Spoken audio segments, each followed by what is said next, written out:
عرض خدمت ہے آقائے کونین سلطان دارین صلی اللہ تبارک و تعالی علیہ وسلم حدیث ترمذی میں ارشاد فرماتے ہیں، علامہ ترمذی امام ترمذی کا قول ہے، آپ اپنی عبادات نافلہ کے ذریعے اپنے مرحومین پر احسان و کرم کیا کریں۔ اسی موضوع پر اعلیٰ حضرت عظیم البرکت پر کنز الکرامت رفیع الدرجت امام عشق و محبت مولانا الشاہ امام محمد رضا خان فاضل بریلی علیہ رحمت و رضوان وصایا شریف نامی کتاب میں ارشاد فرماتے ہیں، حدیث پاک کی روشنی میں اے لوگوں، آپ اپنی عبادات نافلہ کا ثواب اپنے مرحومین کو بخش کر ان پہ احسان کیا کرو۔ حضور اس کا طریقہ آپ فرماتے ہیں، جب عبادات نافلہ کر کے آپ فارغ ہو جائیں، جیسے آپ نے درود پاک پڑھا، کلمہ شریف کا ورد کیا، یا اوراد و وظائف کیے، یا نماز نفل پڑھی، یا آپ نے صدقات کیے، یا غرباء و مساکین کو کھانا کھلایا، یا کوئی اور اچھا عمل کیا،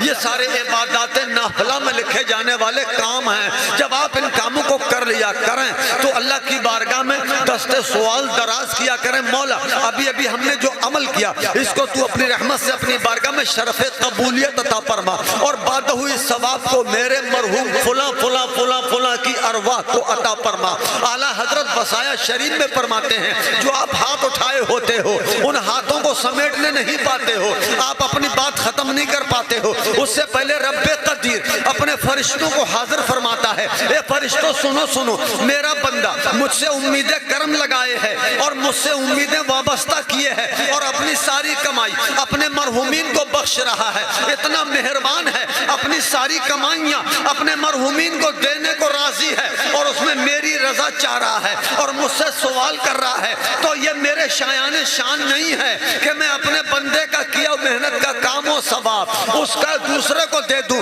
بلکہ ایسا کرو فرشتوں، جتنا اس کا یہ کام ہے، جیسے اس نے سبحان اللہ کہا، اس نے میرے محبوب پہ درود پڑھا، اس نے الحمدللہ کہا، اس نے اللہ اکبر کیا، اس نے علماء حقہ کا دیدار کیا، اس نے حجاج کو دیکھا، اس نے نمازیوں کو دیکھا، اس نے اچھے لوگوں کو دیکھا، اس نے نیک کام کیا، اس نے درود پاک پڑھا، نبی کا ذکر سنا، اظہار خوشی کیا، کبھی سبحان اللہ، کبھی الحمدللہ، کبھی نعرہ تکبیر و رسالت بولا، اور اپنے علماء کا دیدار بھی کرتا رہا اور سماعت کرتا رہا گفتار، اور پھر یہ جو بھی عمل ہے اس کا، اس عمل کا ثواب یہ اپنے مرحوم کو بخش رہا ہے۔ لہذا اے میرے فرشتوں، تم اتنا کام کرو، میری جنت جاؤ۔ فرشتوں ایک نورانی برات لو،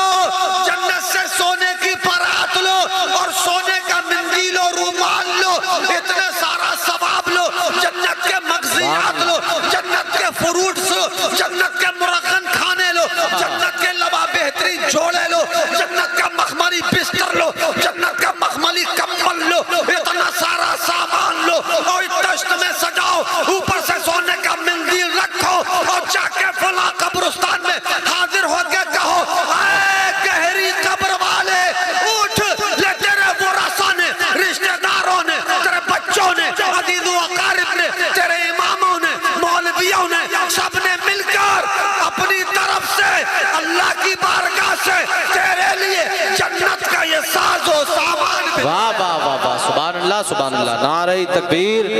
نعرہ رسالت، نعرہ غوثیت، سبحان اللہ سبحان اللہ۔ حضرت علامہ عبد المصطفیٰ اعظمی علیہ رحمت و رضوان اپنی تصنیف کبیر میں ارشاد فرماتے ہیں، ایک بزرگ قبرستان سے گزرنا چاہتے تھے، ایک جیسے قبرستان کے برابر سے گزر ہوا، اچانک کشف و کرامت کی نظر سے انہوں نے قبرستان میں دیکھا تو انہیں لگا اس قبر پہ عذاب ہو رہا ہے، اور چند قبروں پہ کافی زیادہ والا عذاب ہو رہا ہے۔ وہ فرماتے ہیں میں قبرستان کے قریب گیا، علامہ بیان فرماتے ہیں اوپر سے نقل کرتے ہوئے کسی بڑے معتبر مقدس محدث کی وہ پوری طرح سے ترجمانی فرماتے ہیں کہ علامہ کا کہنا ہے وہ جب قبرستان سے گزرے بزرگوار، انہوں نے کشف و کرامت کی نظر سے دیکھا اس قبر پہ زیادہ عذاب ہو رہا ہے، بقیہ قبروں پہ ہلکا عذاب ہو رہا ہے، کچھ لوگ قبروں میں خوش و خرم ہیں، وہ اپنے گھر سے کچھ اچھا انعام و اکرام لے کے آئے ہیں، اللہ کو خوش کر کے آئے ہیں، رسول اللہ کو خوش کر کے آئے ہیں، لہذا کچھ لوگ گناہوں کی بنیاد پر،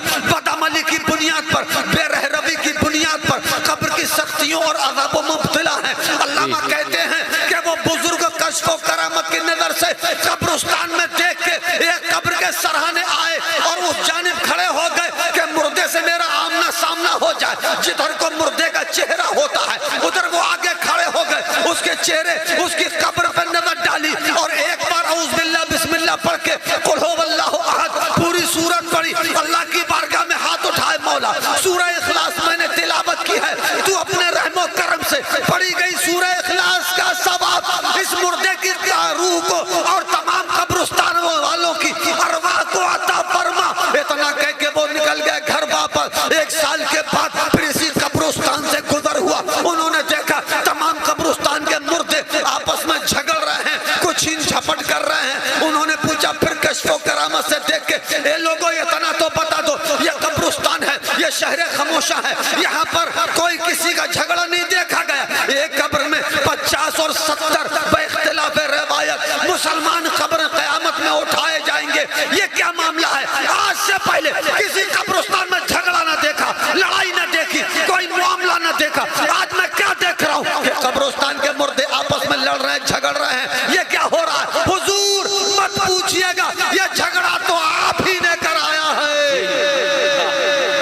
پاؤں تلے کی زمین سرک گئی, اللہ کی بارگاہ میں عرض کرنے لگ گئے اے پروردگارا, او بندہ نوازا, او کریمہ کار سازا, یا ارحم الراحمین, یا ذل جلال والاکرام, یہ تو مجھے مورد الزام ٹھہرا رہے ہیں. قبرستان والوں کو میں نے جھگڑے میں ڈال دیا, قبرستان والوں کو میں نے لڑائی میں پھنسا دیا, قبرستان والوں کو میں نے چھین چھپٹ پہ لگا دیا, میں نے انہیں اس مصیبت میں گرفتار کیا ہے. اے اللہ تو میں اب تیری زمین پہ ہرگز زندہ رہنا اچھا نہیں سمجھتا. زمین کا پردہ کھول دے, میں زندہ زمین میں چلا جا رہا ہوں. چہ جائے کہ میں گھر جاؤں, موت آئے, لوگ مجھے نہلائیں, کاندھے پہ اٹھائیں, یہ سب کچھ اب کوئی ضرورت نہیں ہے. سیدھے سیدھے زمین میں جانے کو میں تیار ہوں. مردوں نے ایک بیک زبان ہو کے کہا تھا حضور ذرا وجہ تو پوچھ لی ہوتی, ایک دم اتنی جلدی کیا پڑی؟ اچھا تو پھر جلدی سے بتاؤ آخر ماجرا کیا ہے؟ تمام قبرستان والوں نے کہا تھا حضور یاد کرو 1 سال پہلے اسی قبرستان سے آپ کا گزر ہوا, اس قبر کے سرانے کھڑے ہوئے, آپ نے قل هو اللہ شریف پڑھا اور پڑھ کے ثواب بخشا,